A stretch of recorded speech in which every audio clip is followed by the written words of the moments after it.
Algunas escenas de este programa han sido recreadas. En el estado de Washington, 2 personas sufren una muerte agonizante. Ambos son víctimas de tabletas contra la migraña intoxicadas. La noticia causa pánico en el público y le cuesta a los fabricantes decenas de millones de dólares. En Virginia, una unidad de cuidados cardíacos experimenta una epidemia de muertes inesperadas. ¿Por mala atención o mala suerte? ¿O hay algo más siniestro? Y un hombre trata de asesinar a su esposa con el fin de cometer fraude de seguros. ¿Cuál es su emergencia? Mi esposa está convulsionando y sale espuma por su boca. Yo quisiera que llegara una ambulancia, si puede. Los envenenadores están entre los asesinos más hábiles.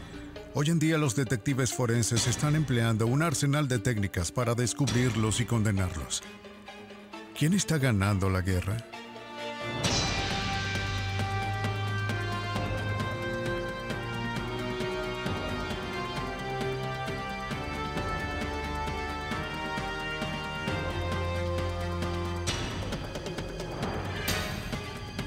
Los nuevos detectives. Química mortal.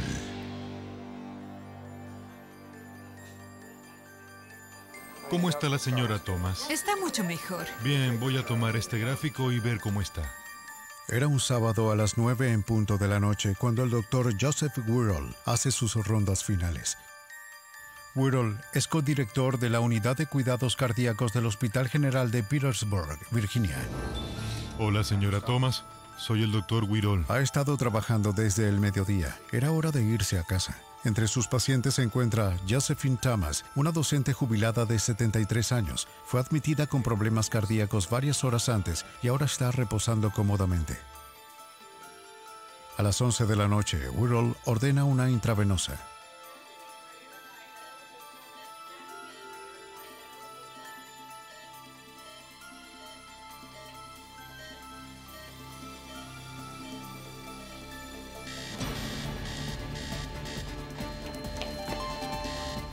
Señora Thomas, señora Thomas.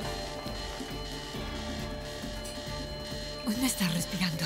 La enfermera de turno señala un código azul. Una emergencia de paciente. Llama al doctor Wirral. Josephine Thomas está en crisis.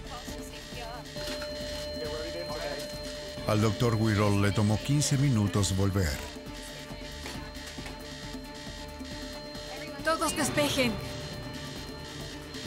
Reanimación. Demasiado tarde. Josephine Thomas no puede ser reanimada.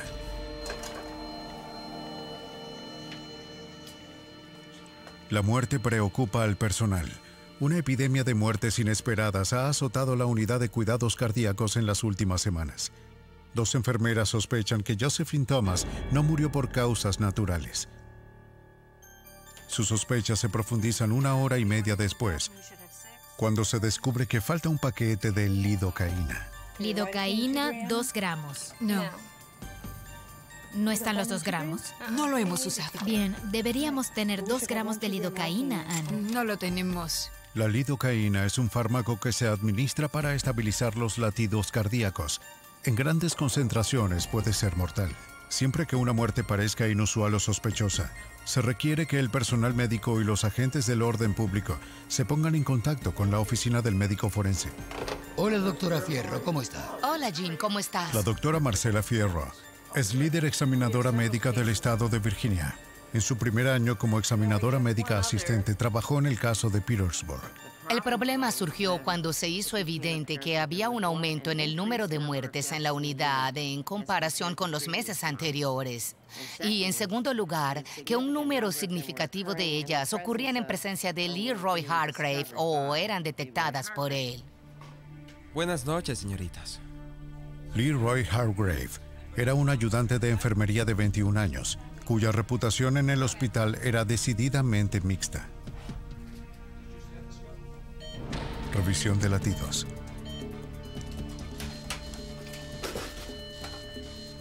Fue Hargrave quien alertó a todos sobre Josephine Thomas. Otras muertes también habían ocurrido durante los turnos de Hargrave. ¿Era una coincidencia o estaba ocurriendo algo más? Nadie había visto a Hargrave hacer algo mal. Se necesitarían todos los recursos de la ciencia forense para descubrir qué había ocurrido. En los Estados Unidos se realiza una autopsia cuando se desconoce la causa de la muerte. Este hombre desconocido fue encontrado muerto en una calle de Michigan. ¿De acuerdo? Ahora, comprueba el estado del cabello en búsqueda de lesiones en la cabeza. ¿Cómo murió el individuo? ¿Fue muerte natural? ¿Un accidente? ¿Un homicidio o un suicidio?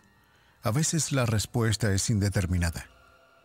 ¿Logró llegar al hospital? No este sujeto. Lo encontraron muerto en la parte antigua de la ciudad. ¿Habrá sido envenenado por plomo? ¿Lo examinamos en la pantalla de metal pesado? Creo que sería una buena idea.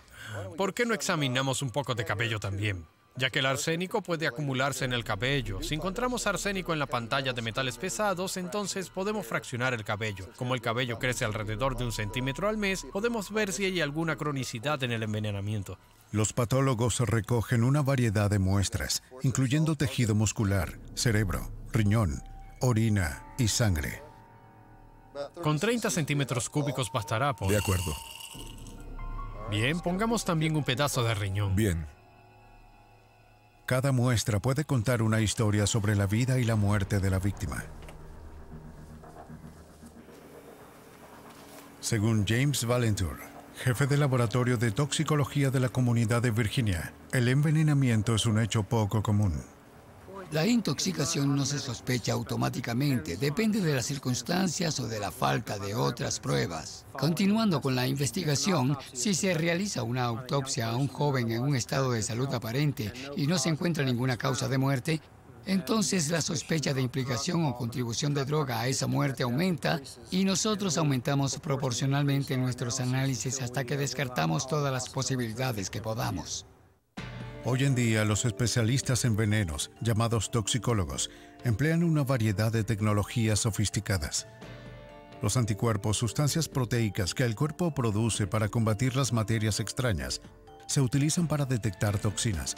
Para analizar la cocaína y sus productos metabólicos, por ejemplo, la sangre se mezcla con anticuerpos específicos de ciertas partes de la molécula de cocaína. Una etiqueta fluorescente se añade a la mezcla. Si la cocaína está presente, el patrón de fluorescencia cambia. Para identificar los compuestos venenosos, estos deben descomponerse en partes más pequeñas llamadas iones. El Dr. Valentour y sus colegas utilizan las técnicas más potentes posibles, que incluyen el cromatógrafo de gases y el espectrómetro de masas, que a menudo se utilizan en conjunto.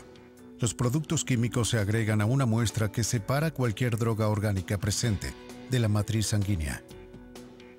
La porción aislada se vaporiza y pasa a través de un tubo lleno de hidrógeno. Las moléculas de diferentes tamaños migran a través del tubo a diferentes velocidades.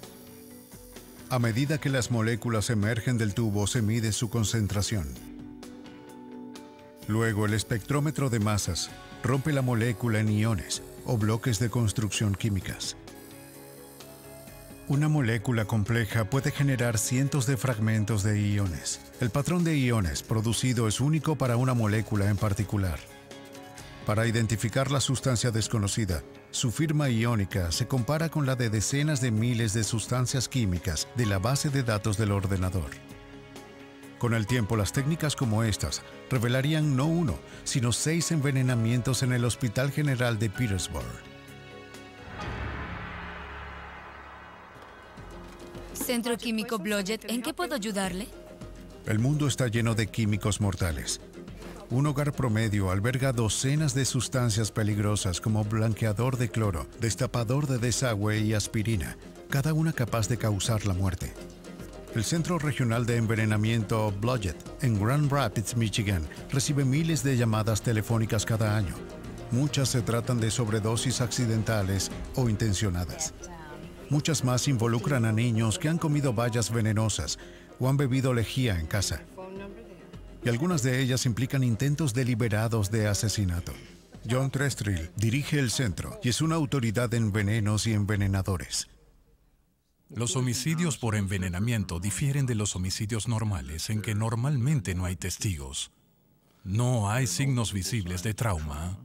No hay agujeros de bala, ni heridas de arma blanca, ni hematomas.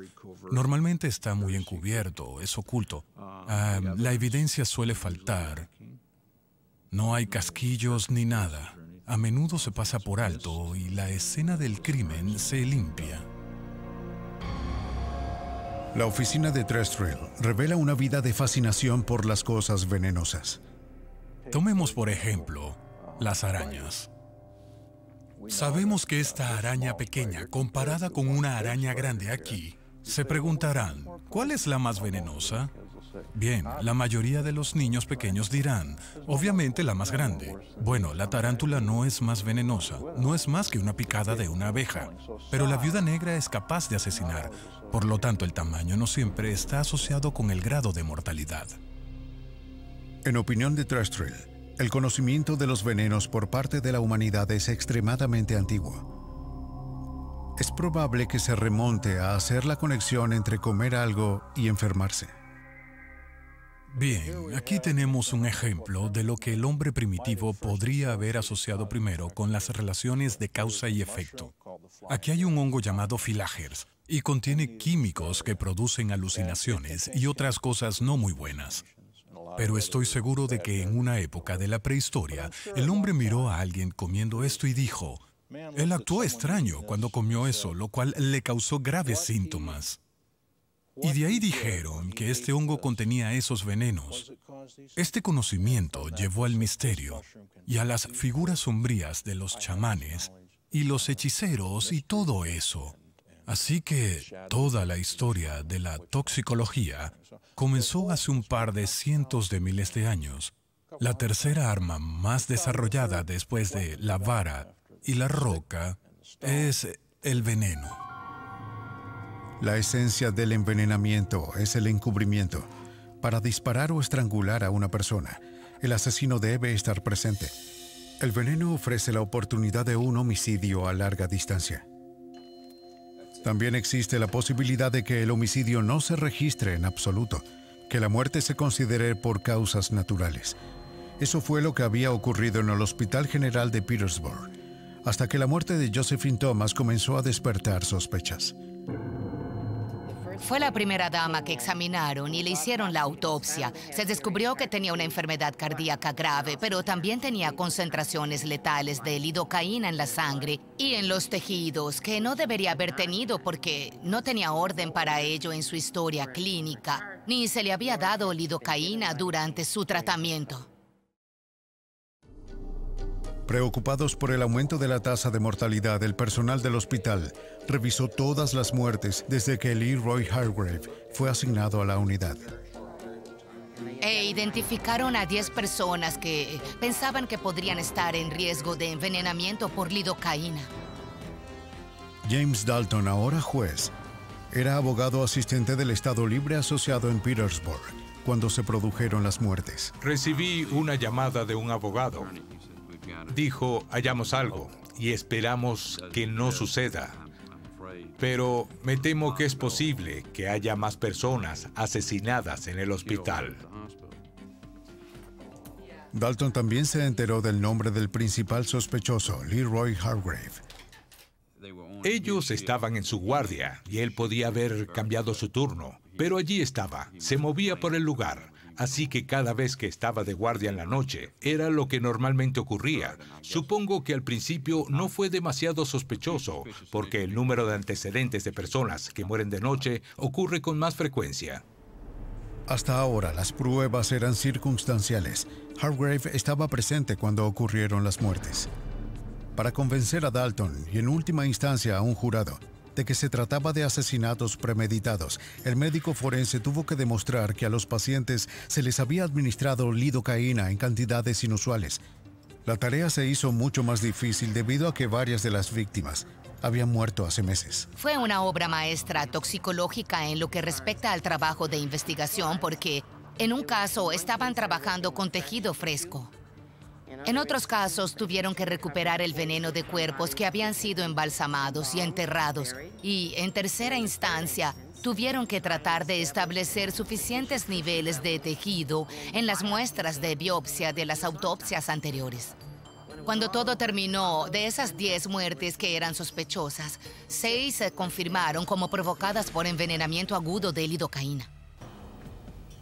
Los fiscales armaron un escenario probable que llevó a la muerte de Josephine Thomas. Esto comienza con Hargrave robando un poco de lidocaína.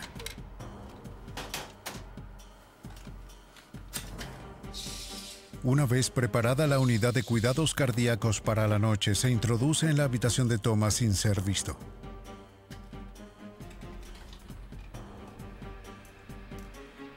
Después de cargar una hipodérmica con una dosis masiva de lidocaína, desactiva temporalmente la alarma del monitor cardíaco de Thomas.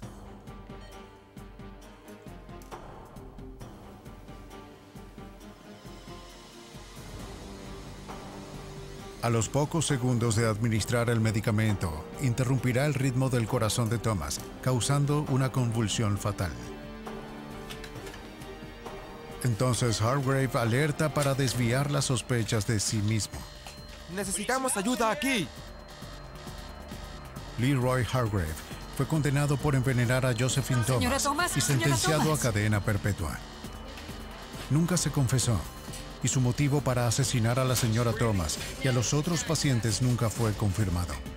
La doctora Fierro señala una teoría. El código, el procedimiento del verdadero código, el procedimiento de paro cardíaco con la respuesta de un equipo de reanimación es un evento muy dramático. Es muy intenso, es muy rápido, hay órdenes, no hay por favor, no hay gracias, solo hay instrucciones. Y esto es muy emocionante para las personas que están afuera, ¿sabes? Si no eres pariente de la persona que está siendo codificada. Así que se pensó que realmente se había introducido en el código. Sin las sospechas iniciales de las enfermeras, sin la tecnología para identificar con precisión la lidocaína, semanas o meses después de la muerte, Leroy Hargrave podría haber sido liberado. John Trestrell. ¿Cuántos cuerpos desentierran para encontrar un agujero de bala? Ninguno. Lo atrapan antes de ser enterrados. ¿Cuántos cuerpos desentierran para encontrar un veneno? La mayoría de ellos. Los estamos perdiendo en el momento de la muerte y están enterrando las pruebas. Es difícil de superar, pero eso es lo que vamos a hacer. Entre los envenenamientos más difíciles de detectar se encuentran los que involucran la manipulación de productos. En 1982, 7 personas en Chicago murieron envenenadas por medicamentos a base de acetaminofén. Siguió una serie de crímenes de imitación, cada uno con un giro extraño. 11 de junio de 1986. ¿Mamá? El pueblo de Auburn, Washington. Oye, mamá, ¿qué sucede? Hailey Snow, de 15 años, encuentra a su madre desmayada en el baño. ¿Mamá? Mamá, ¿qué tienes, mamá? Susan Snow está inconsciente. Su pulso es débil. Su respiración es larga e irregular. Alarmada, Hailey llama al 911. Dentro de 4 horas, esta mujer aparentemente sana de 40 años de edad, madre de 2 hijos, será declarada muerta. Cuando los paramédicos llegan al centro médico Harborview de Seattle, Susan Snow está en coma. Harborview es el mejor centro de trauma del noroeste. Pero Snow se desvanece rápidamente. El estado de Snow desconcierta al equipo de emergencia. Su cerebro parece inflamado. Ella está luchando por respirar y sus signos vitales fallan. No logró recuperar el conocimiento. 1 hora después de ser admitida, es declarada con muerte cerebral. Lo que al principio parecía una muerte aleatoria, pronto será revelado como asesinato. Le costará a una compañía farmacéutica decenas de millones de dólares. Incitará al pánico público y desencadenará una de las mayores operaciones de aplicación de la ley jamás realizadas en el estado de Washington. Los agentes especiales Jack Cusack y Mike Bourne formaban parte del equipo de investigación del FBI.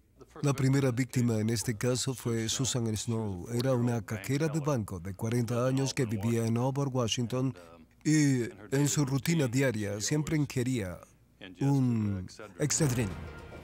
La causa de la muerte de Susan Snow surgió casi por casualidad. En su autopsia, el médico forense asistente notó el olor de almendras amargas, un signo revelador de envenenamiento por cianuro. Muchas personas no pueden detectar el olor. Por una rareza de la genética, el médico forense asistente podría. Morir con cianuro no es agradable. Dentro de cada célula, el cianuro desplaza el oxígeno en el mecanismo de transporte de energía. Privadas de oxígeno, las células colapsan. El cuerpo muere, asfixiándose lentamente, poco a poco. Para el 16 de junio se había identificado la fuente del cianuro, el frasco de cápsulas de Excedrin extra fuerte en la cocina de Susan Snow. 750,000 botellas de Excedrin fueron retiradas inmediatamente. Las noticias salieron en los titulares de toda América. Los envenenamientos por acetaminofén en Chicago estaban presentes en la mente de todos. ¿Cuántos morirían esta vez? Para atrapar a un envenenador, ayuda a entrar en su cabeza o en la de ella. John Trestrell explica cómo los envenenadores atacan a sus víctimas. Uno es tipo E. E significa víctima específica. Esa víctima tiene un nombre. Saben exactamente quién va a ser, si es su cónyuge o es una figura política o alguien a quien van tras un individuo con un nombre. El otro es el tipo A. Víctima aleatoria. En otras palabras, saben que van a conseguir a alguien, no tienen ni idea de quién va a ser. Aquí es donde encuentras tus saboteadores, que funcionan ya sea para el ego o para el chantaje industrial. Y a veces puedes encontrar individuos disfrazados y camuflados como envenenadores. Esto se convierte en un verdadero juego mental, la investigación de este tipo de delincuentes. La muerte de Susan Snow resultaría ser un asesinato al azar. Fue envenenada en un intento a sangre fría para desviar la atención del objetivo real. 5 de junio, 6 días antes de que Susan Snow muriera, Bruce Nickel se había desmayado repentinamente en su casa móvil en Kent, Washington. Cuando llegaron los paramédicos, encontraron a Nickel de 52 años jadeando.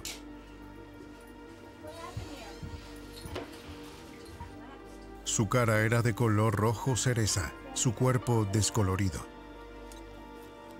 Los paramédicos nunca antes habían visto tales síntomas. La esposa de Nickel, Stella, les dijo que se quejaba de dolores de cabeza. Poco antes de colapsar, había tomado 2 cápsulas de Excedrin extra fuerte. Stella enfatizó Excedrin una y otra vez. Los paramédicos lo recordarán más tarde. Incluso buscó el frasco en su cocina. Trasladado al centro médico Harborview en Seattle, Nickel murió unas horas después. La autopsia registró la muerte por causas naturales. Nickel había muerto de efisema.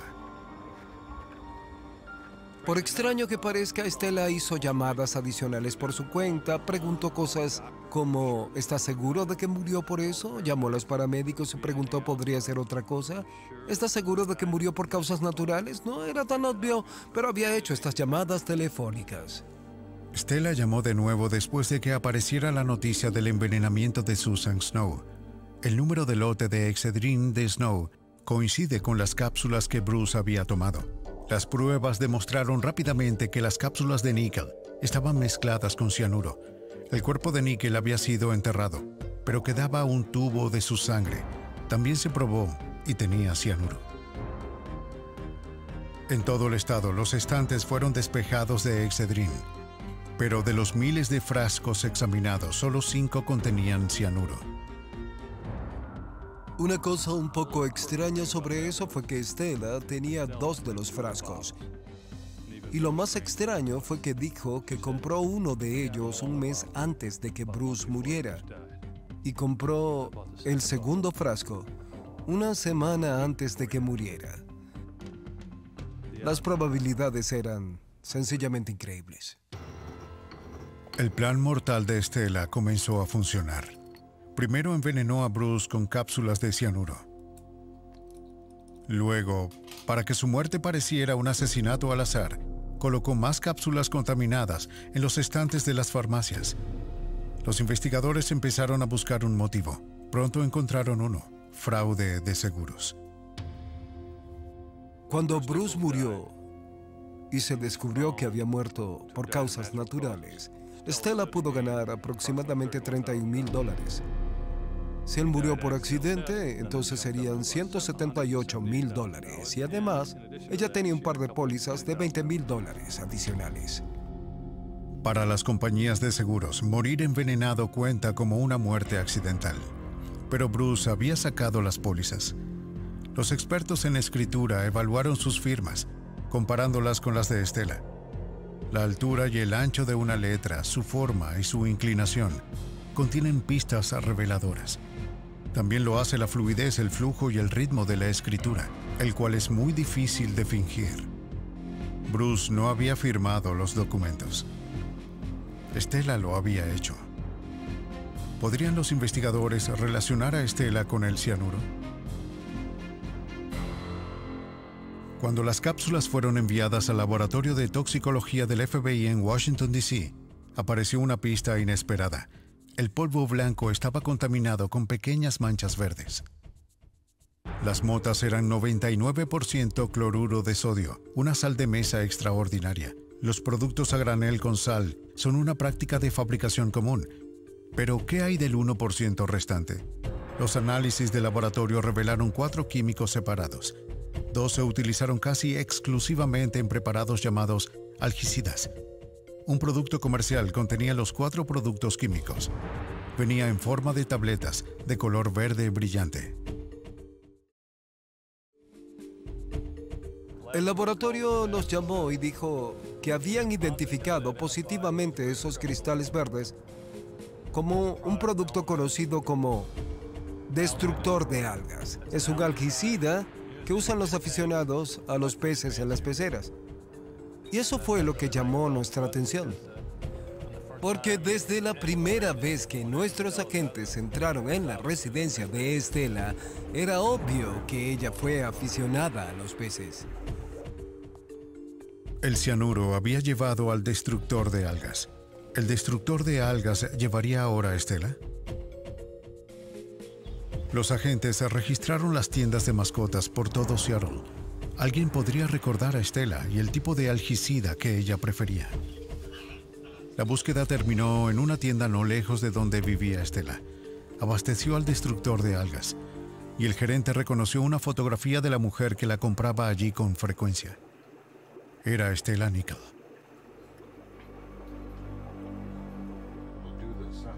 Durante meses después del asesinato de Bruce Nickell, Stella evitó someterse al polígrafo. Su salud no lo permitiría, explicó. En noviembre de 1986, finalmente aceptó cooperar. El examen está diseñado para detectar pequeños cambios fisiológicos. La presión arterial y el pulso se monitorean cuidadosamente. Cada uno puede cambiar cuando un individuo miente. Los detectives forenses usan el polígrafo para eliminar a individuos inocentes de su lista de sospechosos. Ese no iba a ser el destino de Stella. Recuerda el comentario que hizo cuando volvíamos a la sala de exámenes. Se dio la vuelta y dijo: siento como si estuviese entrando en la guarida de un león. No entendí el significado de ese comentario, pero fue un tanto inusual. Stella hizo el examen. Le formulé preguntas, eran muy claras. ¿Usted causó la muerte de su marido? ¿Puso usted cianuro de potasio en esas cápsulas de Excedrin extra fuerte? Stella mintió en la prueba. Cuando se lo informamos, directamente ella preguntó por su abogado que estaba en la sala de espera y básicamente todo el mundo sabe cómo son los derechos Miranda. Eso terminó con la entrevista del día. A Stella le esperaban más problemas. Esta vez vino de una fuente inesperada, su hija Cindy. Cuando se enteró de que Stella no había aprobado el polígrafo, se puso en contacto con Jack Cusack. Sabes, no hay duda. Tuvimos muchas buenas oportunidades en este caso. Y lo que valió la pena al principio fue el hecho de que la hija de Stella, Cindy, decidió compartir con nosotros algunas de las conversaciones que había tenido con su madre en el aeropuerto. En 1985, después de años de disputas, Stella y Cindy se reconciliaron. Incluso consiguieron empleo juntas como guardias de seguridad en el aeropuerto SeaTac de Seattle. Fue allí, en las pausas entre vuelos, donde Cindy oyó indicios del plan de Stella. Primero Stella le preguntó a su hija dónde podría comprar heroína. ¿Cuánto sería una dosis letal? ¿Cuánta cocaína? Luego habló de contratar a un asesino a sueldo para matar a Bruce mientras estaba fuera de la ciudad. O, lo menos violento, asesinarlo en un accidente automovilístico. Finalmente habló de envenenar a Bruce. Bien, Cindy nos dijo. Mi madre pasó mucho tiempo investigando en las bibliotecas. Le preguntamos, ¿de qué se trataba todo eso? Y ella dijo, mi madre fue a las bibliotecas dentro del área de Seattle, en el condado de Kent, e investigó varias plantas. Al principio, Stella esperaba identificar plantas venenosas en su propiedad que pudiera servirle para su plan malvado contra Bruce. Para comprobar la historia de Cindy, el FBI envió equipos de agentes a todas las bibliotecas del sur del condado de Kent. Fue una tarea monumental. Buscaban un libro, cualquier libro, que relacionara a Stella con el veneno. Se enviaron cajas de libros al laboratorio del FBI en Washington, D.C. Un equipo de examinadores los escudriñó para hallar las huellas dactilares de Stella. Investigamos el comportamiento humano y en muchos aspectos fue muy interesante, verdaderamente. Con las entrevistas se completaban las piezas del rompecabezas. Muchos de los héroes son olvidados. Está el pobre sujeto en el laboratorio del FBI, que toma media tonelada de libros y un juego de huellas dactilares. Y pasan los meses y de pronto nos llama un día y nos dice, hola, en este libro del montón que me enviaste, encontré 104 de las yemas de los dedos de Stella allí. Y encontré 3 huellas de sus palmas. Puedes imaginarte todo cuando recibimos una llamada telefónica como esa. El caso de Stella estaba llegando a su fin. Agente especial Mike Bourne. Ahora tenemos libros de la biblioteca que habíamos retirado y encontramos sus huellas en los libros donde ella había investigado sobre el cianuro. Teníamos el seguro donde falsificó la firma de Bruce y teníamos el producto de destrucción de algas que había comprado. El 9 de mayo de 1988, Stella Nickell fue declarada culpable de asesinar a Bruce Nickell y Susan Snow. Fue sentenciada a cadena perpetua sin libertad condicional. Nunca se abrochó el cinturón. Cuando Jack la entrevistó y le dijo que falló, la prueba del polígrafo estaba petrificada. Incluso hasta el día de hoy nunca dijo nada. Nadie vio a Stella envenenar a Bruce. Ni siquiera conocía a Susan Snow. Aún así, negó la culpa. La negación puede ser una característica de los envenenadores. Según John Trestrell, la imaginación es de otro nivel.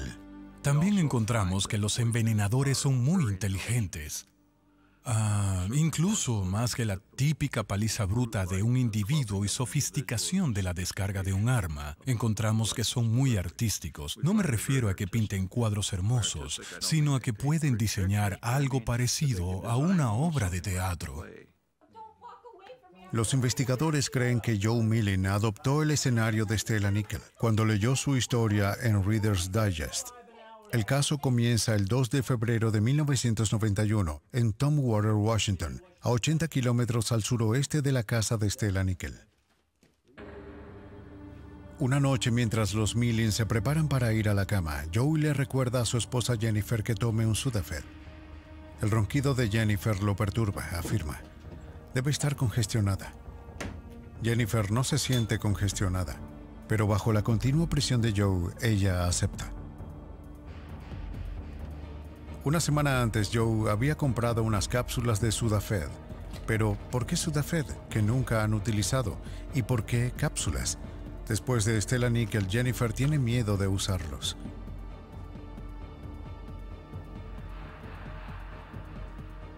Minutos después, Jennifer colapsa y rápidamente queda inconsciente.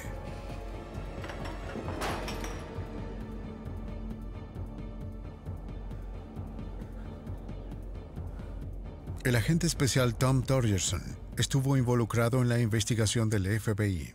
Lo que sucede a alguien cuando se envenena con cianuro de sodio fue tal vez mejor descrito por Joe Millin cuando llamó al número de emergencias y le describió a la operadora lo que le estaba sucediendo a su esposa. Mi esposa está sufriendo algún tipo de convulsiones. ¿Segunda Avenida Sur? Sí, 1111, Segunda Avenida Sur, número 2. ¿Ha tenido una convulsión antes? No, nunca había tenido problemas. ¿Qué edad tiene? Tiene 28 años de edad. Me llamó desde la otra habitación y sale espuma por su boca. Respira hondo. Necesita calmarse y relajarse, ¿de acuerdo? Sí, estoy tranquilo. Bien, ¿consume drogas o algún tipo de medicación? Acaba de tomar un Sudafed. Fue de pronto, fue rápido y ella estaba en agonía. Fue llevada a la sala de emergencias. Jennifer estaba en coma. El personal lucha para salvar su vida tratando a Jennifer por cetoacidosis diabética, niveles elevados de ácido y azúcar en la sangre.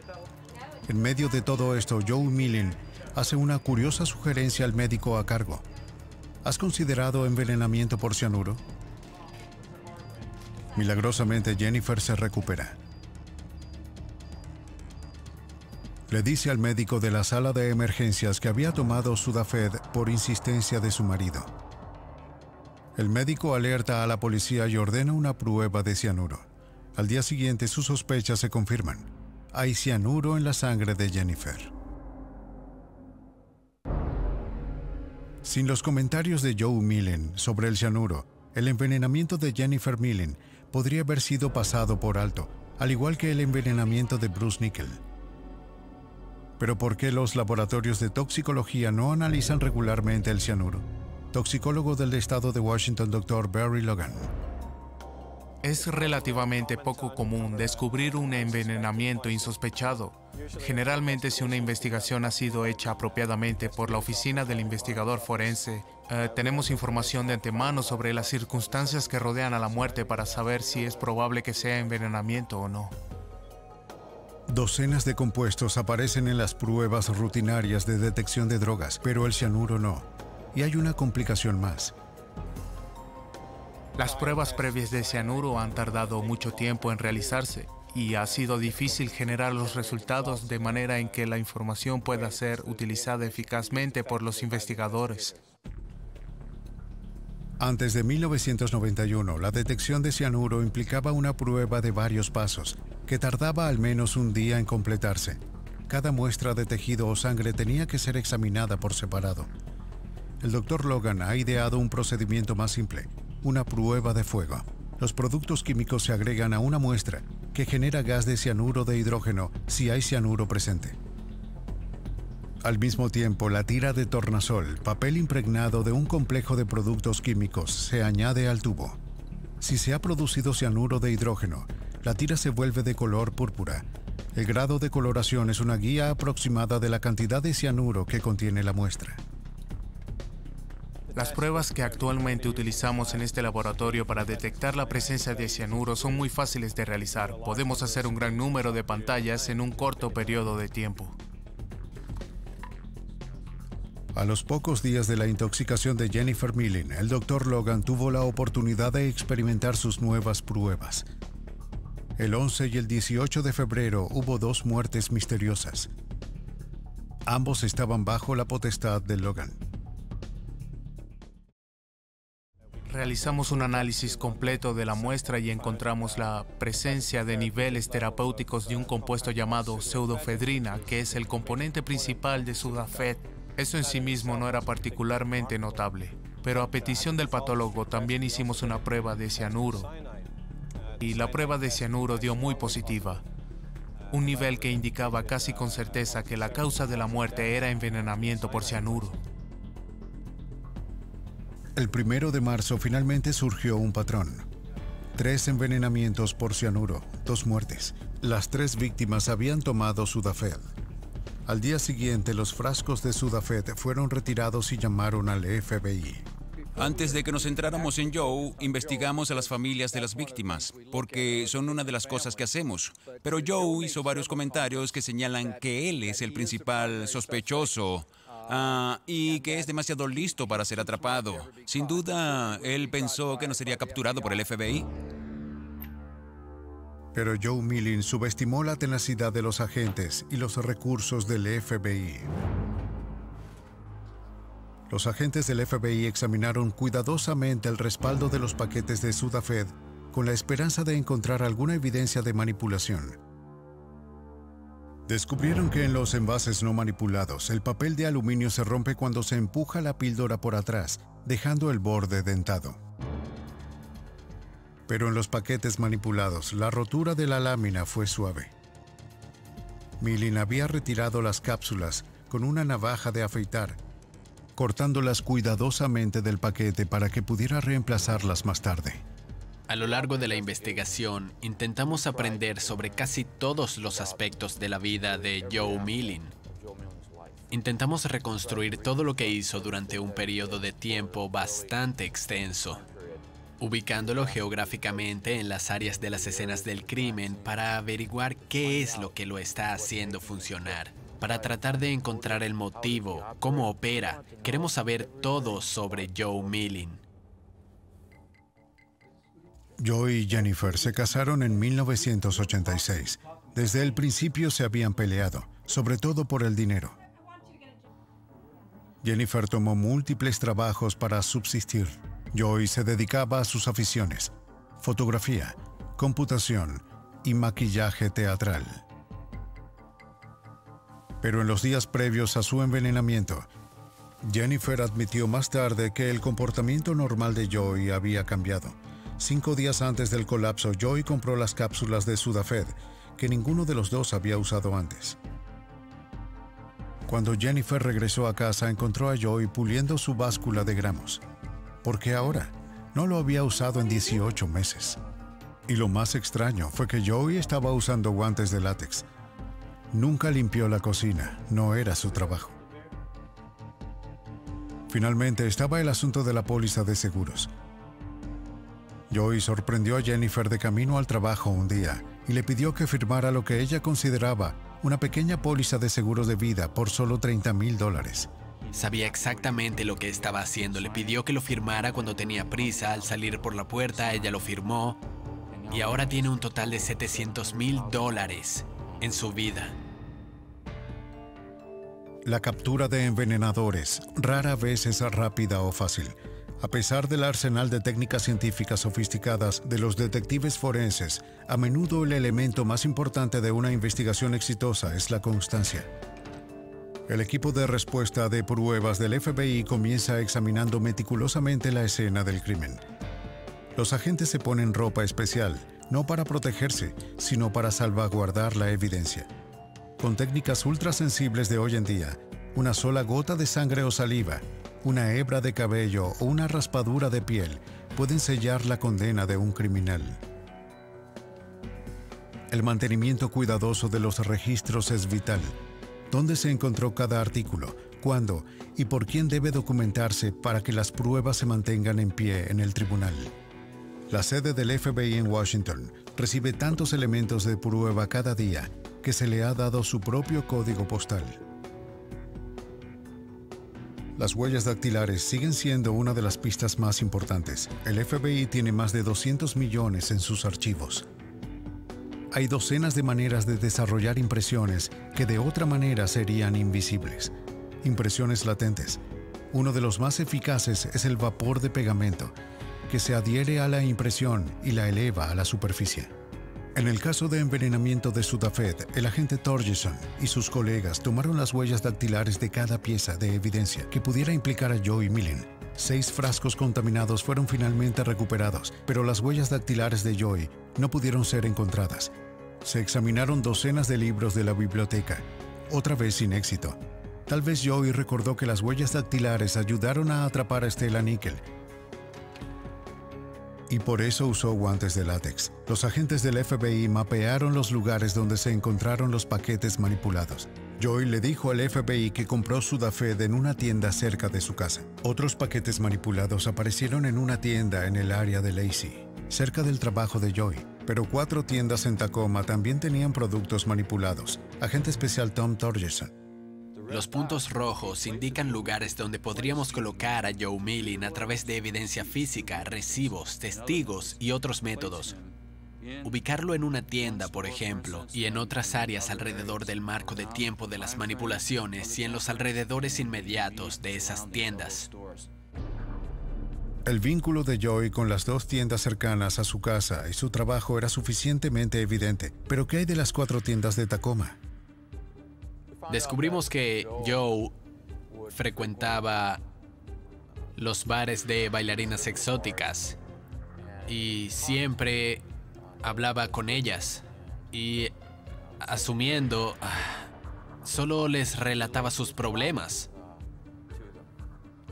Encontramos a varias de las bailarinas exóticas que reconocieron a Joe Milling, que testificaron en su contra en el juicio, que lo ubicaron aquí en ciertas fechas y horas. Algunas de ellas dijeron que frecuentaba habitualmente los establecimientos y lo reconocieron fácilmente. Los investigadores habían vinculado a Joy a los paquetes de Sudafed manipulados.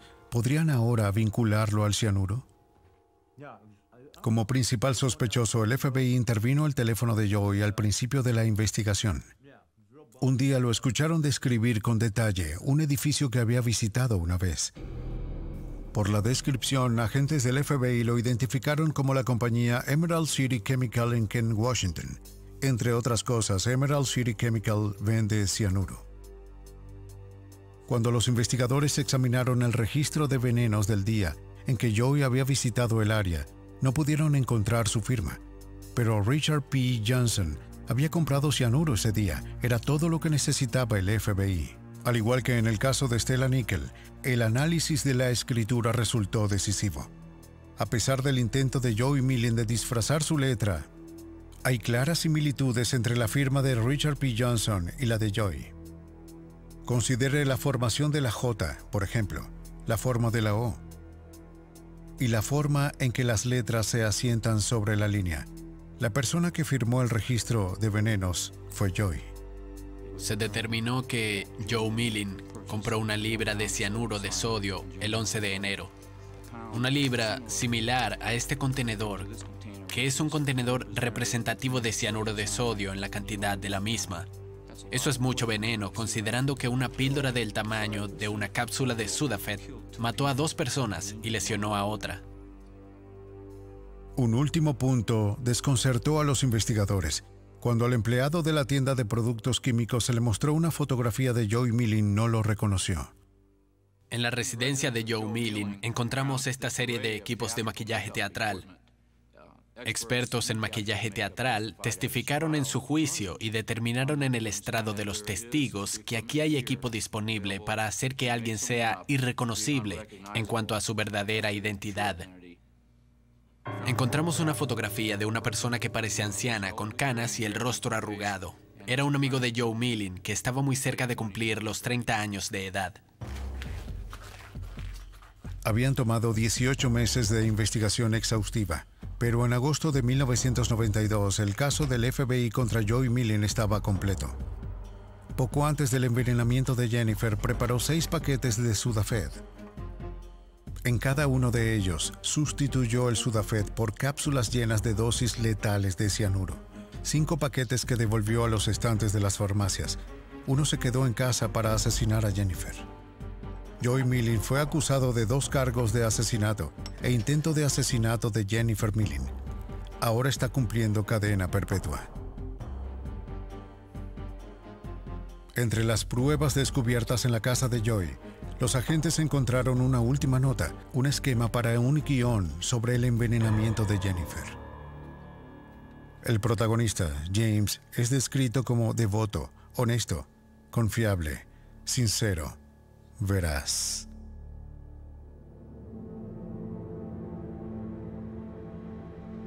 Joe Milling era codicioso, muy egoísta. No creo que le preocupara la salud y el bienestar de su esposa Jennifer. Está preocupado por él.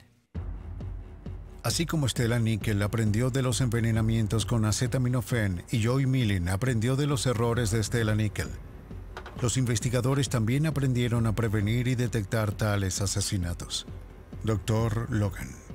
No hay manera de evitar que un producto sea manipulado, pero lo que podemos hacer es empaquetarlo de tal manera que si se hace algo para interferir con el material, sea evidente para la persona cuando lo compra en el supermercado o antes de usarlo.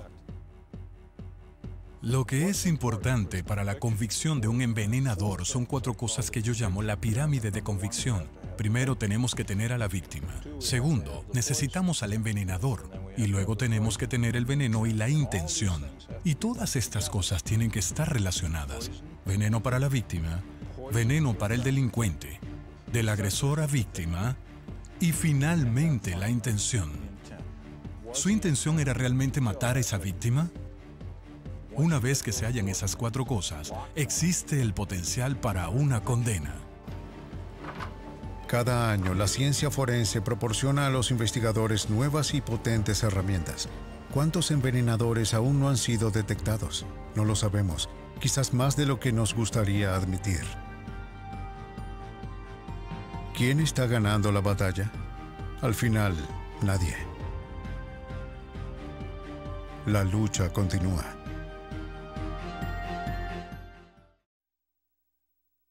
Algunas escenas en este programa han sido recreadas.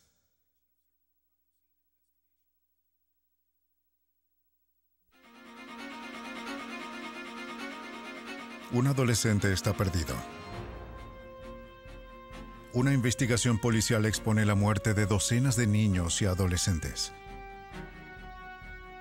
Todos son atribuidos a un solo asesino. Un fotógrafo perpetra violaciones y torturas, documentando meticulosamente sus crímenes en video y cintas de audio. En un tranquilo vecindario, 4 personas son encontradas muertas. La policía se pregunta acerca de la clase de asesino que podría cometer estas atrocidades. Para los asesinos en serie, una muerte es solo el principio. Obsesionados lo hacen una y otra vez, aprendiendo más con cada crimen, mejorando, perfeccionando. Están seguros de que nunca van a ser capturados, pero las autoridades trabajan sin descanso para su captura.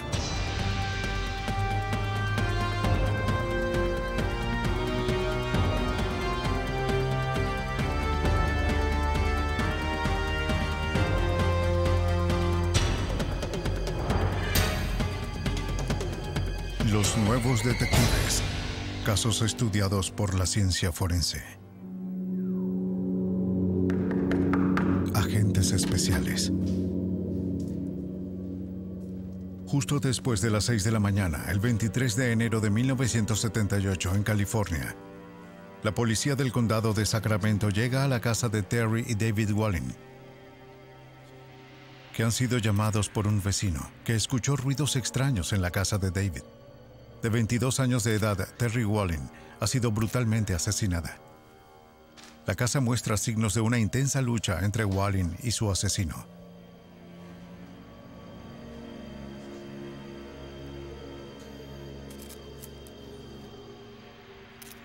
Ella sufrió disparos y mutilaciones.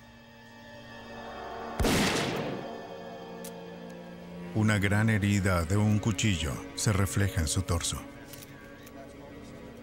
Algunos de sus órganos internos han sido extraídos. Los investigadores están horrorizados por la ferocidad del crimen. La escena se vuelve más espantosa cuando se encuentra evidencia que sugiere que el asesino podría haber consumido la sangre de Wallin. Los oficiales encuentran un envase de líquido con huellas labiales sangrientas alrededor del borde. La policía de Sacramento no tiene claro qué hacer con la escena, pero saben quién puede ayudarles. Ellos llaman a un especialista, un hombre que está familiarizado con crímenes atroces. Su nombre es Ross Vorpagel. Él es un agente especial del FBI. La brutalidad de la matanza hace que Vorpagel sospeche que el asesino no podría controlarse a sí mismo y que la muerte de Terry Wallin puede ser solo el comienzo de sus estragos. Simplemente no hay necesidad de destripar a una víctima, de llegar al interior y mutilar partes de su cuerpo, de cortar 10 centímetros de una arteria importante y habérsela llevado. Es decir, ya teníamos prueba de su demencia, por lo tanto era de esperarse un hecho tan atroz. Vorpagel llama a un colega en el FBI. Robert Ressler ha rastreado y capturado a algunos de los asesinos más peligrosos del mundo. Como un perfilador criminal para el FBI, él muestra los rincones más oscuros de la mente de un asesino. En la década de 1970, fue uno de los primeros en utilizar el término asesino en serie para describir a aquellos que asesinan una y otra vez. Robert Ressler, como agente del FBI, se esfuerza por comprender la mente del asesino mediante el análisis de la escena del crimen. El saber cómo piensa el asesino es esencial para predecir su próximo movimiento. ¿Cuándo va a atacar? ¿Y a quién se va a dirigir? El agente del FBI debe tener la necesidad emocional de resolver un crimen. Se tiene que saber quién es el delincuente, cómo era su vida antes de delinquir y qué hace durante y después del crimen. Pero existe un peligro en estar muy cerca del asesino. Ressler tiene muy en cuenta las palabras del filósofo alemán Friedrich Nietzsche, quien escribió que todo aquel quien con monstruos lucha, que se cuide de convertirse a su vez en monstruo. Cuando miras largo tiempo a un abismo, el abismo también mira dentro de ti. Para Robert Ressler, la observación de Nietzsche es una motivación y una alerta. Mirar el abismo para mí significa mirar hacia las profundidades, las grietas más oscuras de la mente del ser humano. Y cuando se dice, el abismo también mira dentro de ti, para mí eso significa que estoy viendo mi reflejo. Porque en cada asesino perverso, tú mismo, en parte, estás en ese lugar. En alguna parte de tu vida te pudiste haber desviado del camino. En la década de 1970, Ressler fue uno de los miembros originales de la Unidad de Ciencias del Comportamiento del FBI, el primer programa del FBI para investigar sistemáticamente motivaciones de un asesino. Ressler entrevistó en prisión a algunos de los asesinos más notorios de los Estados Unidos para aprender sus hábitos y actitudes. Hoy en día Ressler es un consultor privado, quien trabaja por todo el mundo para ayudar a resolver los crímenes.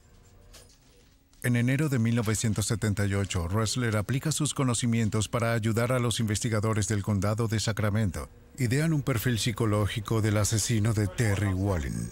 Fue el primer paso para el seguimiento del asesino. Ressler comenzó su perfil examinando los detalles de la escena del crimen. Lo que se busca en una escena del crimen es la posición en la que el cuerpo fue dejado por el asesino. Se observa el estado del cuerpo desde el punto de vista si está vestido o desnudo y qué arma pudo traer el asesino a la escena para usarla y llevársela. Esos son algunos de los puntos que todos debemos pensar desde un principio. Después de que Terry Wallin recibiera el disparo, el asesino mutiló varias partes de su cuerpo en su propia cocina. Luego dejó las partes del cuerpo como un detalle que resultaría ilustrativo para Ressler. Debido a que el mayor número de asesinos en serie son hombres, en ese momento Vorpagel y Ressler concluyen que el sospechoso es un hombre. También suponen que es blanco, como la mayoría de los asesinos en serie estadounidenses. La brutalidad del crimen y la indiferencia aparente del asesino para dejar detrás las evidencias convencen a los agentes de que el sujeto tiene una enfermedad mental. Esto les ayuda a determinar la edad del asesino. Ressler sabe que los trastornos psicológicos por lo general comienzan en la adolescencia. Se necesitarían por lo menos 8 años para que el asesino crezca lo suficientemente trastornado para llevar a cabo los actos de violencia que infligió a Terry Wallin.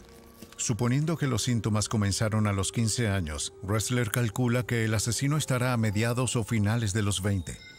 Siendo mayor, él ya habría cometido varios homicidios atroces. Ressler va más allá. Él cree que el asesino es esquizofrénico, una enfermedad mental que se caracteriza por delirios, alucinaciones y comportamiento fuera de lugar. ¿Sí? ¿Desea algo? Oiga, ¿qué le sucede? ¡Déjeme! ¡Ayude a la policía!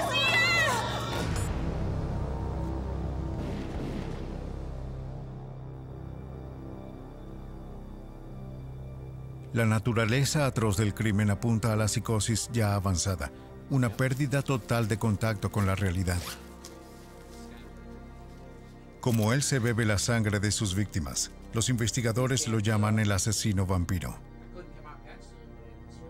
Desde su oficina en Virginia, Ressler trabaja febrilmente con Vorpagel, el cual se encuentra en Sacramento para refinar el perfil del asesino. ¿Qué aspecto tendría? Ellos están convencidos que la policía debe buscar a alguien delgado. Los hombres esquizofrénicos generalmente se alimentan mal. Ross Vorpagel cree que el asesino le presta poca atención a su apariencia. Un tipo que está sufriendo de una enfermedad mental grave es muy probable que tenga un deterioro en su higiene. Probablemente no se corte el cabello, lleva la misma ropa durante semanas, no se lava los dientes y tiene mal aspecto. Debido a su extraño comportamiento, el asesino seguramente debe vivir solo. Vorpagel entrega una copia del perfil del sospechoso a la policía de Sacramento para hacerlo circular por todo el condado. Pero no surge ningún sospechoso fuerte. El asesino vampiro sigue en libertad. ¿Podrán los perfiladores encontrarlo antes de que vuelva a cometer un asesinato? 3 días después del brutal asesinato de Terry Wallin en 1978, a menos de 1 milla de distancia de la casa de Wallin, el asesino vampiro ataca de nuevo. La policía encuentra los cuerpos de Daniel Meredith, Evelyn Murath y su hijo Jason. Al mismo tiempo indican que se encuentra desaparecido y presumiblemente muerto el sobrino de Michael Murath Ferriera, de 1 año y 10 meses de edad. Estas nuevas muertes convencen a Ressler y Vorpagel a resolver este caso rápidamente, antes de que el asesino vuelva a atacar. Los agentes redoblan sus esfuerzos, usan la información obtenida en esta escena del crimen para refinar su perfil original. De nuevo, el asesino vampiro atacó a sus víctimas. De nuevo, utiliza cuchillos tomados de la cocina de la víctima.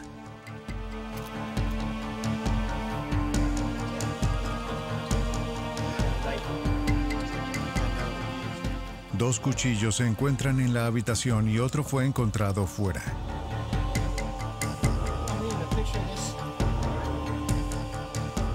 A él no parece importarle dejar las armas arrojadas en el lugar de los hechos.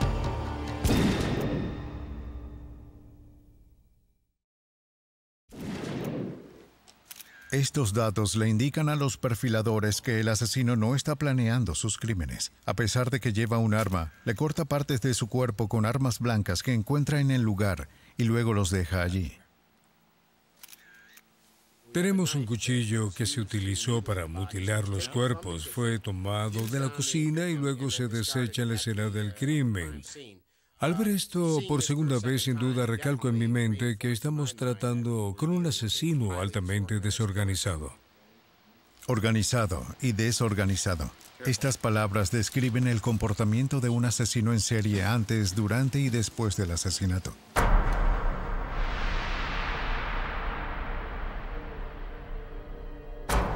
Los asesinos en serie organizados tienen mucho cuidado con sus movimientos. Cubren sus senderos tan a fondo que poca o ninguna evidencia permanece para atarlos a sus crímenes. Por lo contrario, los asesinos en serie desorganizados actúan por impulso. Su comportamiento es al azar, por lo tanto, su siguiente movimiento es difícil de predecir. Los investigadores encuentran manchas de sangre en la tina. Perfiladores creen que el asesino vampiro pudo haber tomado un baño en una mezcla de agua y sangre. Los crímenes son cada vez más espantosos, el asesino más cruel y desorganizado. Ahora bien, sabemos que una persona común no va a llenar una tina con agua y sangre y tomar un baño. Así que aquí vemos la personalidad, aquí vemos la enfermedad mental, vemos lo grave que está. A partir de la evidencia en la escena del crimen, Vorpagel y Ressler reconstruyen la espantosa secuencia de los acontecimientos. Y el aterrador retrato de un hombre que nunca han visto comienza a emerger.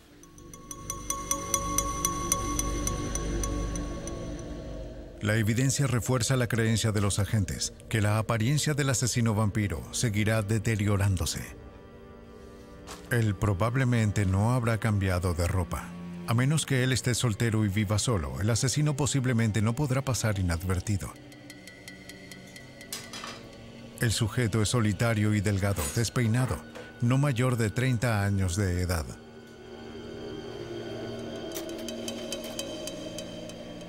Los investigadores quedan desconcertados cuando una camioneta de color rojo robada a Daniel Meredith, víctima de un asesinato, aparece en una corta distancia.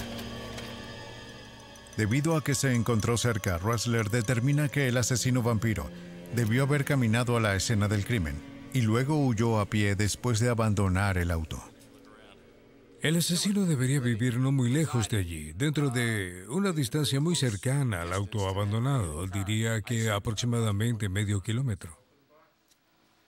El día después de los asesinatos Mirrod, la policía recibe un informe que indica que un perro había recibido un disparo y sufrió mutilaciones dentro de los bloques cercanos a la escena del crimen. Para los agentes es el momento ideal que han estado buscando. Saben que cuando son niños, los asesinos en serie mutilan y matan animales. Él saldría y mataría a estas mascotas disparándoles con la misma arma con la que asesinó a Wallin, Mayroth y Meredith. Y entonces, él luego los destriparía y bebería su sangre.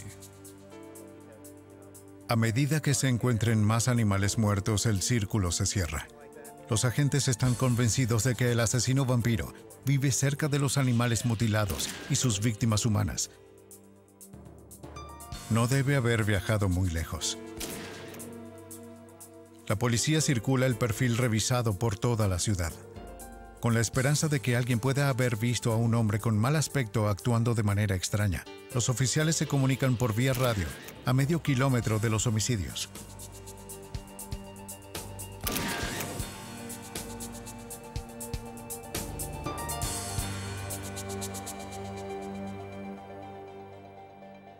Cuando una mujer de 20 años está saliendo de un centro comercial en Sacramento, un hombre extraño se acerca a ella. Al enterarse de los crímenes del asesino vampiro, la mujer contacta a la policía. Ella le dice a los oficiales que el hombre que eludió en el centro comercial es un antiguo compañero de clases, Richard Trenton Chase. Ella se sorprendió por su apariencia. Él tenía manchas de sangre en su sudadera. Sus ojos parecían hundidos en las órbitas. Una costra amarillenta alrededor de la boca.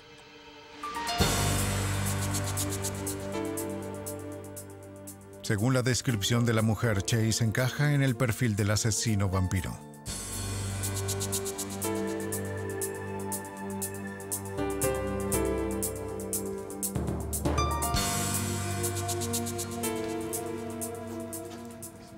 Armados con una orden de cateo, los agentes entran en la casa de Chase. No están preparados para lo que van a encontrar. Parafernalia nazi predomina en el pequeño apartamento. El lugar está lleno de folletos sobre conspiraciones extraterrestres. El caos en la sala de estar de la casa se ajusta al perfil de una persona con una mente igual de caótica.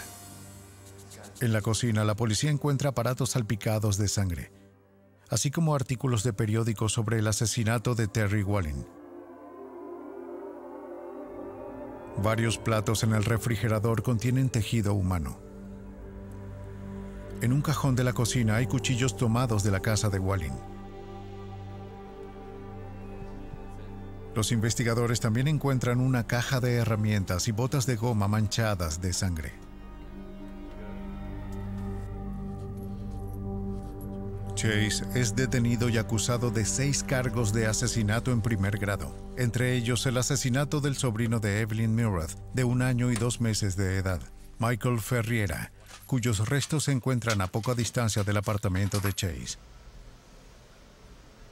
El jurado delibera solo unas pocas horas antes de pronunciar a Chase culpable de todos los cargos. La sentencia: muerte en la silla eléctrica. En 1979, Robert Ressler decidió hablar con Chase en prisión. La razón por la cual lo entrevisté, francamente, era para hacer una actualización y validar el perfil y trabajo que había hecho. Al hablar con él directamente, después de trabajar en el caso, ver las escenas del crimen, después de leer los informes de la policía y, por supuesto, los registros de la corte, es la forma en que realmente se afina un perfil. Chase le dice a Ressler que había matado solo para preservar su propia vida. Necesitaba sangre. Chase dice para sobrevivir a lo que él llamó la intoxicación jabonera. Chase cree que un residuo pegajoso bajo su jabonera demostró que se estaba muriendo. Afirmó que su sangre se estaba secando y corría fuera de su cuerpo. Chase sostuvo que sus asesinatos se hicieron en defensa propia. Cuando llegó a su plena motivación, dijo que por todo su cuerpo la sangre se estaba convirtiendo en polvo y se movía muy lentamente, lo que le hacía estar fatigado y llegar a estar muy enfermo, y sintió que estaba haciendo esto por la influencia de ovnis o extraterrestres, y dijo que la única manera de que pudiera contrarrestar esto era conseguir un nuevo suministro de sangre humana. ¿Qué impulsa a un hombre como Chase a asesinar? Un estudio del FBI sobre 36 asesinos en serie reveló que un 80% inició su vida en hogares con 2 padres. A los 2 años, un 50% de padres habían abandonado a sus familias. Casi la mitad de los delincuentes encuestados informó relaciones frías o indiferentes con sus madres. 26 informó este tipo de relaciones con sus padres. Casi el 70% de las familias tenía antecedentes de abuso de alcohol. 1/3 tenía antecedentes de abuso de drogas. Casi todos reportaron alguna forma de abuso psicológico, físico o sexual en la infancia. De niños, muchos asesinos en serie torturaron animales. La mayoría no se graduó en la secundaria. Mientras que los hombres tenían la inteligencia requerida para realizar trabajos especializados, muchos tenían antecedentes de trabajo deficientes. El 20% o 6 delincuentes nunca habían mantenido un trabajo estable. Sin embargo, según todas las apariencias, los asesinos en serie parecen normales, al igual que su vecino o su amigo. La mayoría de estas personas son como la gente común. Muchas veces son inteligentes, son atractivos, son buenos conversadores. Ellos, por lo general, presentan características comunes y son engañosos. Lo que sucedió ese día fue un momento de impulsividad en mi vida. Ressler se opuso a la pena de muerte para Chase. Según él, padecía de una enfermedad mental y debería haber sido encerrado de por vida en un hospital de la prisión. Los psiquiatras de la prisión finalmente aceptaron. La sentencia de la fiscalía fue cambiada a vida en un centro médico mental de California en Vacaville. Pero Chase se suicidó en su celda justo después de Navidad de 1980. Almacenó sus pastillas antidepresivas y luego tomó todas al mismo tiempo. El breve y caótico reino de terror de Richard Trenton Chase había llegado a su fin. Por lo contrario, uno de los asesinos en serie más astutos de los Estados Unidos fue también uno de los que nos costó arduo trabajo encontrar. Muy inteligente y tenía una fantástica habilidad para la fotografía. Este asesino especializado en el secuestro, la violación y la tortura. La policía lo llama el sujeto no identificado, sin ID. Era un maestro de la planificación. Utilizó películas y cintas de audio para grabar sus crímenes. En un pequeño almacén alquilado, donde guardó las imágenes de sus víctimas y las grabaciones de sus gritos de angustia.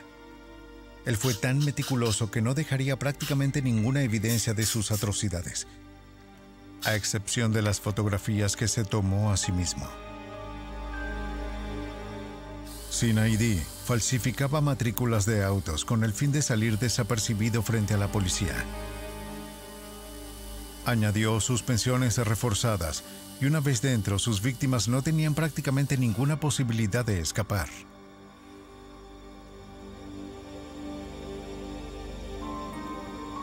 Durante 5 años viajó de estado a estado, sin permanecer en un lugar demasiado tiempo.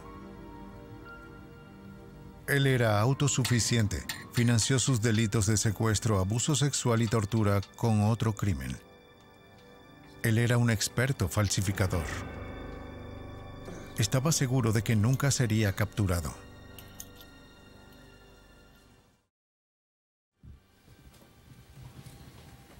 En Manassas, Virginia, un equipo de ex agentes del FBI persigue a algunos de los criminales más peligrosos del mundo.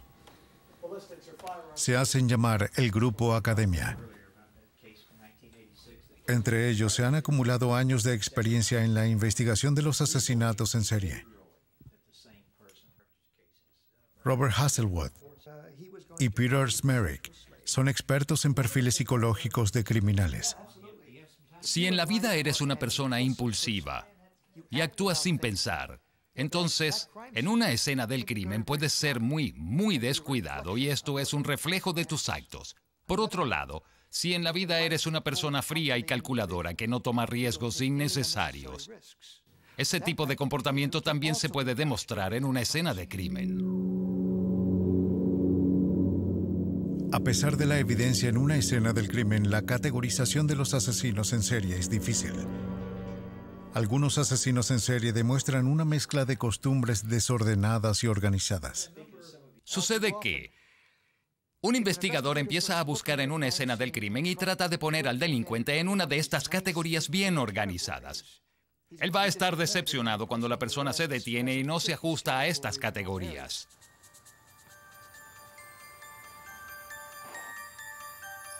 En el balneario de Ocean City, Maryland, una joven acaba de terminar su turno en una tienda pequeña. Es Día de los Caídos en 1979. Ella es abordada por un hombre que se identifica a sí mismo como un oficial de policía. Él le muestra su identificación y está conduciendo un auto de policía sin matrícula. Él le dice a la mujer que es una sospechosa de una serie de robos. Insiste en que ella lo acompañe a la comisaría para ser interrogada. Le coloca esposas y la empuja al auto. Es el comienzo de la experiencia más larga y aterradora en la vida de la mujer. El hombre no es un oficial de policía. Él es CID. Y ella es su última víctima.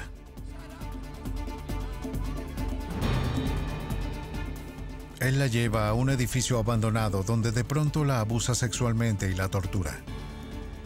Le toma fotografías de todo el mal que le está haciendo. Creo que una de las palabras que usamos hoy son poder y control. Si usted está tratando con un agresor sexual y está tratando con un asesino en serie, creo que todo se reduce a los dos elementos básicos, el poder y el control sobre la vida de otro individuo. De nuevo empuja a la mujer aturdida a su auto y la lleva a un último viaje. El agresor detiene el auto, abre la puerta del pasajero y arroja a la mujer en una zanja. Pero él no la asesinó. Le permitió vivir a la víctima, quien después de un lapso de tiempo y a la luz del día fue encontrada y rescatada. Para el FBI, todo se convirtió en una investigación por secuestro. El FBI estableció una búsqueda masiva para CID. La mujer de Ocean City fue la última de una larga lista de sus víctimas. Algunas fueron torturadas, otras asesinadas. Pero pasaron muchos años antes de que alguien tomara el caso.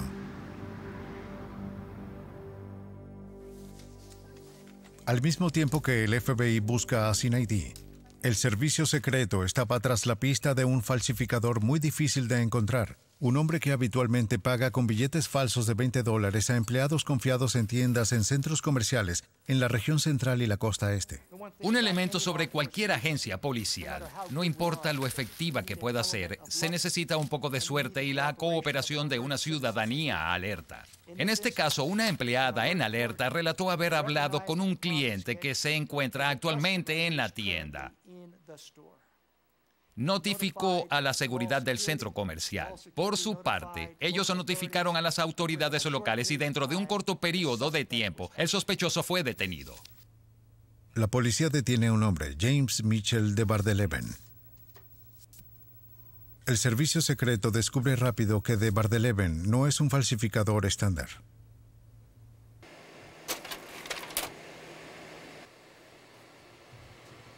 Los agentes buscan en una unidad de almacenamiento alquilada por de Bardeleven. En el interior hay fajos de billetes falsos que ha estado pasando. Pero para su sorpresa, los agentes también descubren una colección grotesca de imágenes y grabaciones de audio. En el descubrimiento de 1983 se halla el foco de la investigación del FBI.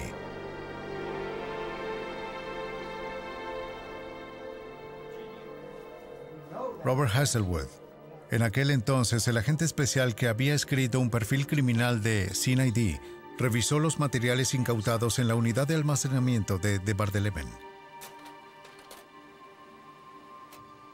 Agentes encuentran miles de fotografías de víctimas de Bardeleven. Entre ellos se encuentran fotos y grabaciones de audio de la mujer secuestrada en Ocean City en 1979. Algunas de las fotos se remontan a principios de 1960. Encuentran las herramientas de trabajo de un asesino, la ropa de la víctima, 10 armas, una identificación falsa de policía, revistas, ropa interior manchadas de sangre, joyería, 7 matrículas de vehículo que le permiten a de Bardeleven recorrer la ciudad en auto para cometer sus crímenes. El FBI también encontró notas escritas a mano que contenían códigos que se referían a crímenes pasados y futuros. A pesar de haber descubierto la colección de imágenes y sonidos incriminatorios, los agentes tienen un problema. El rostro del asesino sigue estando literalmente fuera del marco de las fotografías que se han capturado con las víctimas. Los investigadores tendrán que probar que de Bardeleven es el hombre de las fotografías si van a vincularlo de manera concluyente a los abusos y muertes. Durante su carrera en el FBI, Peter Smerick era un experto en fotografía forense. El servicio secreto le envía una serie de fotografías de Bardeleven para analizar. Varias muestran el torso desnudo y los brazos descubiertos. Smerick centra su atención en los brazos. Estos tienen un patrón distintivo de pequeños lunares y pecas. Smerick le pide al servicio secreto que saquen temporalmente a de Bardeleven desde su celda con el fin de fotografiarlo en la misma posición como sale en las fotos confiscadas. El primer movimiento es rentable. Cuando Smerick compara las fotografías tomadas por el servicio secreto con las que se encuentran en la unidad de almacenamiento, hallan los patrones de los lunares. Es la prueba que los agentes buscaban desesperadamente. En todos los años que trabajé con perfiles criminales, no puedo pensar en otro caso en el que el delincuente era un excelente fotógrafo. De manera tal que, sin saberlo, tomó sus propias fotografías de la escena del crimen y eso fue lo que terminó llevándolo a la cárcel. En 1984, de Bardeleven fue juzgado y condenado a cadena perpetua. Hoy cumple su sentencia en una penitenciaría del estado de Texas. De Bardeleven es uno de los criminales más peligrosos, en mi opinión. Él fue capaz de cometer una serie de crímenes durante varios años en una variedad de estados, y esos delitos nunca fueron vinculados a él. Eso le hizo extremadamente peligroso. Creo que está involucrado en muchos más delitos atroces, teniendo plena conciencia. Mediante el control de todas las variables, las armas, la ubicación y la víctima, un asesino en serie organizado puede deslizarse a través de cualquier persecución, saliéndose con la suya durante años mientras se oculta a la vista. Tal fue el caso de John Wayne Gacy, un prominente hombre de negocios del área de Chicago. Muy querido y respetado, Gacy ocultaba un terrible secreto. ¿Está el señor Gacy? En 1978, en Des Plaines, Illinois, Robert Piest, de 15 años de edad, fue reportado como desaparecido. Habiendo aprendido que Gacy estaba preparando una oferta de remodelación de una farmacia donde Robert Piest trabajó, el detective principal, José Kosenka, del Departamento de Policía de Des Plaines, va a la casa de Gacy. Gacy niega conocer a Piest, pero los investigadores sospechan. Una verificación de antecedentes revela que Gacy fue condenado una vez por el abuso sexual de un adolescente. Kosenka coloca a Gacy bajo vigilancia. Inicialmente cooperaba con la policía. Gacy se vuelve cada vez más hosco cuando la investigación de Kosenka continúa. Tenía una mirada agresiva. Se podía sentir su odio. No le importaba lo que estábamos investigando. Él estaba preocupado por tratar de mantenerse fuera del camino. Gacy amenaza con una demanda si la policía continúa su vigilancia. Oficiales persisten, sospechando que Gacy tiene mucho que ocultar, pero incluso ellos no están preparados para saber lo que encontrarán. En 1978, durante varias semanas, la policía de Des Plaines no dejó que John Wayne Gacy estuviese fuera de vista. Finalmente llegó el momento de entrar a su casa. En la búsqueda descubren un recibo de fotos que pertenecía a Robert Piest, que une a Gacy a la desaparición del adolescente. Una búsqueda exhaustiva revelaría aún más. El detective Kosenka fue el primero en entrar a la casa de Gacy. Fui una de las primeras personas que llegaron a la casa. Y entré por la puerta trasera. Caminé por el lugar. Estaba oscuro. Era misterioso. Las persianas de las ventanas estaban cerradas. Había una sensación siniestra. Debido a que estábamos empezando a creer que podía haber gente sepultada debajo de la casa de Gacy, con base en la información que habíamos recolectado.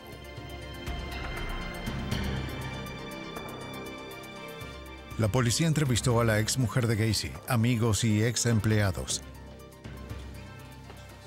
Salieron historias de Gacy con proposiciones de favores sexuales a sus trabajadores, que algunos habían desaparecido, y que su casa tenía un olor extraño. Uno de sus trabajadores sugirió comprobar los espacios de acceso. Después de un riguroso interrogatorio, Gacy admite a los detectives que 4 años antes, en 1974, asesinó a uno de sus compañeros homosexuales. Gacy afirma que el asesinato fue en defensa propia, que ocultó el cuerpo del hombre debajo del suelo.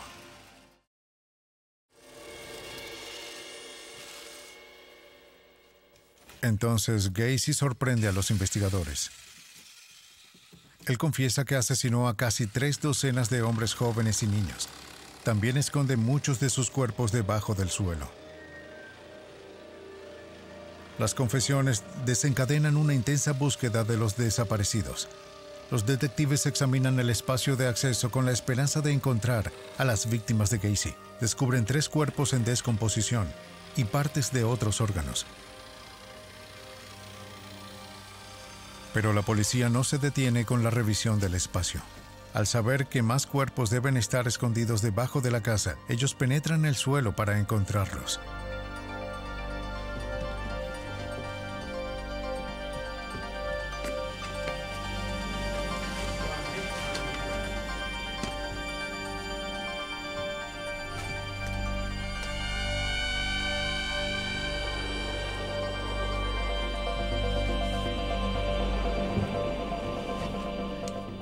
Con el tiempo hallarían cuerpos enterrados bajo el suelo del comedor y el garaje. Bajo la casa hay un campo de muerte lleno de huesos enterrados y esqueletos desordenados. La policía detiene a Gacy por el asesinato de Robert Piest. Aunque los cuerpos que descubrieron tenían mucho tiempo de muertos, ninguno podría ser el del niño desaparecido. Gacy pensó que la mejor manera de no ser atrapado por sus crímenes era mantener el control de sus víctimas después de matarlos, pero cuando eres un psicópata, se imagina que nunca encontrarían aquellos cuerpos enterrados. Piensa que su inteligencia es superior a todos, incluso más que la policía. Al esconder a sus víctimas en su propia casa, Gacy mantuvo un control total sobre ellos, incluso muertos. Podría seguir confiando en que nadie era capaz de encontrarlos sin su conocimiento. Desde su cuidadosa atención y planificación hasta la muerte, es la marca de un asesino altamente organizado. Todo cada vez es más claro, especialmente cuando se ve en el interior de la casa. Indicaría que Gacy era muy metódico, muy bien planificado, y que él había pensado estos crímenes en gran detalle antes de embarcarse en ellos. Gacy también arrojaba a sus víctimas en el río Des Plaines. La policía recuperó 6 cuerpos en ese lugar. Uno de ellos era Robert Piest. Cuando todo terminó, la policía identificó los restos de 33 personas. Bob estaba interesado en el proceso debido a que el FBI estaba formulando dentro de la Unidad de Ciencias y Comportamiento un tipo de estudio en profundidad de las personas que cometen una serie de asesinatos y querían saber más sobre ellos, querían entenderlos, y este era un caso muy típico.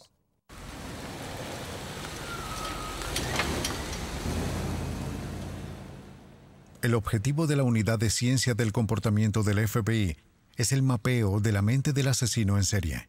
Muchas personas creen que es el acto sexual lo primordial para los agresores. En realidad es todo el juego lo que es importante para ellos. El proceso de selección, la vigilancia, sabiendo que yo ya te he elegido a ser mi víctima y que tú no lo sabes.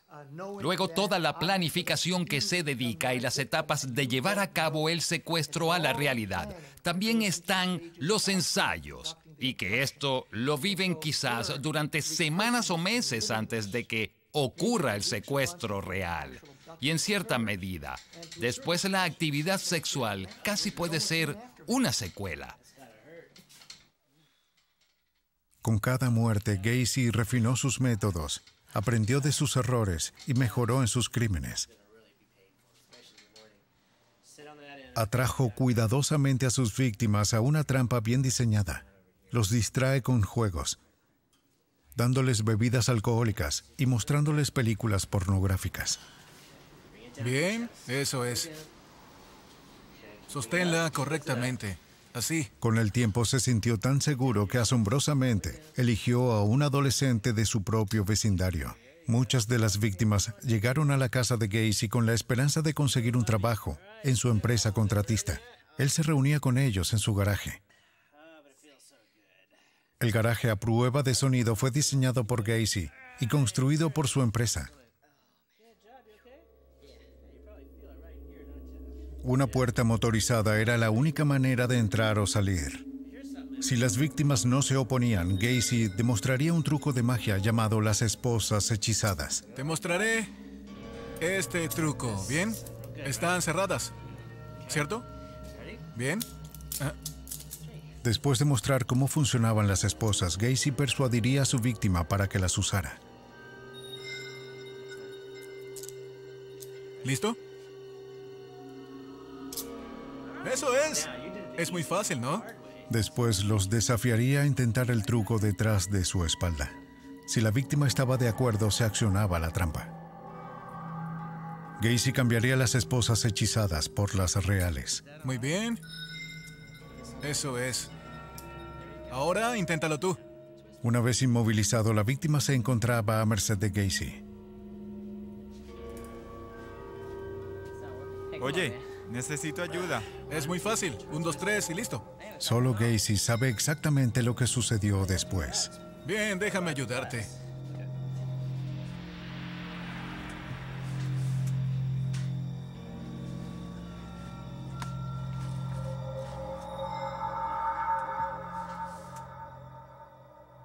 Al igual que el agresor sexual y asesino en serie James Mitchell de Bardeleven, Gacy pensó que había cubierto completamente sus pistas, pero los objetos encontrados durante la búsqueda en la casa de Gacy proporcionaron la evidencia clave, aunque la policía no lo sabía en ese momento.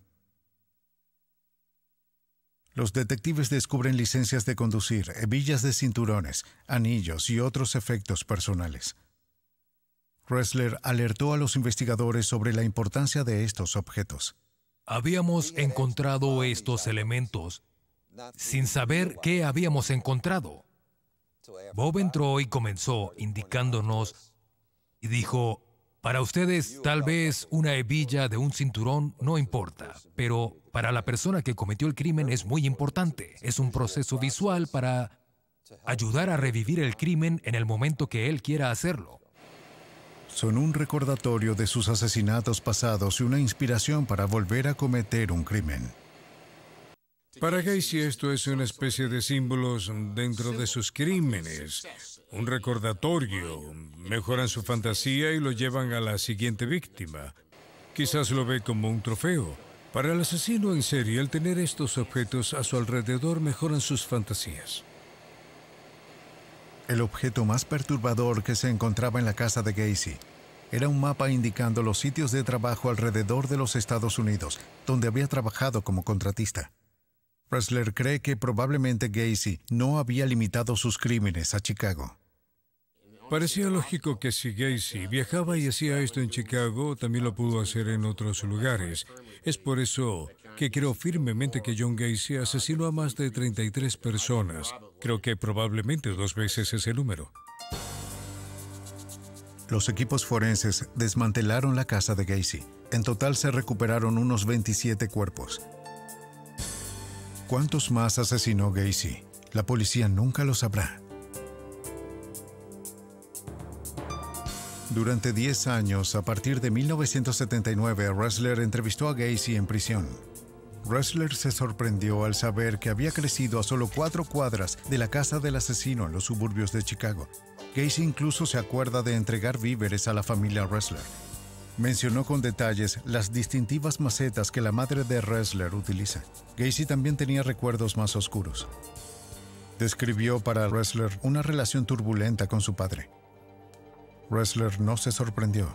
Casi todos los asesinos en serie que conoce cuentan historias similares. Me escapé de casa cuando tenía 19 años porque no podía llevarme bien con mi padre. Me refiero a que era dominante. Yo era tonto y estúpido, nunca llegaría a nada. Por lo que solo me fui por 3 meses y le dije al demonio con esto. Desde la prisión, Gacy hizo una pintura y se la envió a Ressler. Se mostraba a sí mismo vestido con un traje de payaso. Cuando empecé con maquillajes de payaso, me retrocedí a la niñez. Fue divertido ser un payaso, ya que podría ser uno mismo o simplemente dejarse llevar y actuar como un tonto. Si usted es un hombre de negocios que tiene que mantener una cierta relación y similitud en algunas cosas, todo el mundo te observa como una imagen, pero como un payaso con maquillaje en el que podría ser abofeteado, divertido y tener un buen tiempo. Es por eso que siempre me gustó hacer el payaso. En la pintura de Gacy se encuentra un bosque de árboles de hoja perenne rodeado de globos. Encontrándose en la parte posterior una frase que se lee: «Usted no puede esperar a disfrutar de la cosecha sin primero trabajar en los campos». Gacy negó explicar el significado de la pintura a Ressler o cualquier otra persona. Ressler cree que la pintura es un indicativo para descifrar más asesinatos. Dijo que puede salirse con un montón de cosas como estas cuando te comportas como un payaso, debido a que la gente te ve como algo gracioso. Los payasos pueden salirse sin duda alguna con la suya. John Wayne Gacy murió por inyección letal el 10 de mayo de 1994. Desde los primeros años de perfilado criminal en la década de los años 70, han sido identificados y capturados otros asesinos en serie. Nombres como el hijo de Sam, Ted Bundy y Jeffrey Dahmer se han dado a conocer a los agentes especiales y para un público alternativo que está fascinado y contradicho por sus crímenes. Los asesinos en serie son motivados por el control, por el dominio, por la disciplina, por la autoridad. Ellos tienen conceptos muy deformados de la interacción con otro ser humano. Ellos no miran a otro ser humano como un ser humano que es, ellos lo ven como un objeto. Robert Ressler cree que los asesinatos en serie, si bien no se limitan a Estados Unidos, se han intensificado en este país desde el final de la Segunda Guerra Mundial. Apetecibles, parte de la razón tiene que ver con una cultura que idealiza y fomenta la violencia. La cultura produce, ya sabes, produce los crímenes violentos. Yo diría que el 75% de los asesinos en serie del mundo son productos norteamericanos. Suena muy extraño, pero ustedes saben, esto es América, es como el béisbol, el pastel de manzana, mamá y homicidios en serie. Es desafortunado, es trágico en cierto sentido que es la única cosa en el mundo de la criminología que los Estados Unidos ha roto absolutamente todos los récords. Perfiladores deben tener cuidado de que los pensamientos tóxicos de los que rastrean no los contaminen a ellos. Para el que mira fijamente en el abismo, existe el peligro de caer adentro. Ressler dice que los agentes especiales deben trabajar su camino de vuelta desde el borde cada día de sus vidas. He mantenido un equilibrio, creo que de manera consciente, aislándome a mí mismo del horror de lo que veo. Voy a trabajar a las 8, me detengo a las 5 y vuelvo a una vida normal. Yo tomo un trago, veo las noticias, corto el césped. He mantenido una perspectiva. Me he mantenido en sintonía con las personas normal de la sociedad. Para Ressler, el perfilado es mucho más análisis que drama. Observar, pensar, concluir y darse cuenta de que no hay respuestas fáciles o rápidas. El concepto en la película es que el perfilador va a resolver el caso solo y todo el mundo regresa a casa. Los perfiles son grandes herramientas globales del investigador, es una pieza más de ese rompecabezas. Y cuando se coloca todo junto, el resultado suele ser muy eficaz. Los perfiladores exploran las regiones más oscuras de la mente, arrastrando lo que está oculto a la luz del día. Solo entonces puede ser examinado y aprendido. El valor de los perfiles, como en el caso de Richard Chase, es dar a la policía algunos conceptos, algún retrato psicológico o una imagen del tipológico al tema que se está buscando, para darles una idea clara, porque de lo contrario es solo una habitación vacía. Estos agresores sienten que nunca pueden ser capturados, que son invulnerables. Sin embargo, con cada nueva víctima, cada gota de sangre, cada fibra o hebra de ADN en la izquierda en la escena del crimen, agentes especiales se profundizan en la mente de los asesinos. Tal vez llegará el día en que no serán necesarios los perfiladores, pero por ahora, los agentes especiales tendrán que seguir buscando en el abismo.